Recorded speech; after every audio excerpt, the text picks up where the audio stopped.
Hi, I'm Sandi Genovese and welcome to this episode of the Ellison Education video series. Today we're actually going to make a reading railroad. And you'll see what I mean if you look at the table. These are the dies, the train car dies that I used to make it. It includes the tank car, and then below the tank car there's the caboose. Next to the caboose is the locomotive, and then right above that is the zoo car. And if you want to see them fully embellished, here you can see what the locomotive looks like. Once you have your kids do all of their decorating, they can color with markers or pens, crayons. Next to that, you can see I've added a giraffe in the zoo car. Here's the tank car, fully embellished. Notice the wheels. We're going to figure out how to do that in a minute. Another zoo car, this time with the panda. And then finally, I've included the penguin inside the caboose. Now, this is really fun, and it looks great for the bulletin board, but I called it a reading railroad for a reason. Ooh, can you say that 5 times fast? We're going to actually take out these inside dies, and we're going to use the tank car in order to create all of the cars that we need to highlight all of the phonics in the alphabet.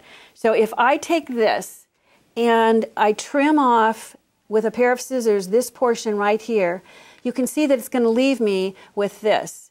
And once I have all of these flattened, what we would call in the train world a flat car, now I can place things on top. So I can take, for the alphabet, for the letter A, the upper and lower case A, with an apple, and then the next flat car, I would have balloons with the upper and lower case B, and then in this example, this flat car, I would have a cat. Notice the alphabet that I'm using. I set the dies out here so that you could see it's the Basso alphabet, and I've used both the capital and the lowercase letters. Now, I mentioned the wheels on the train.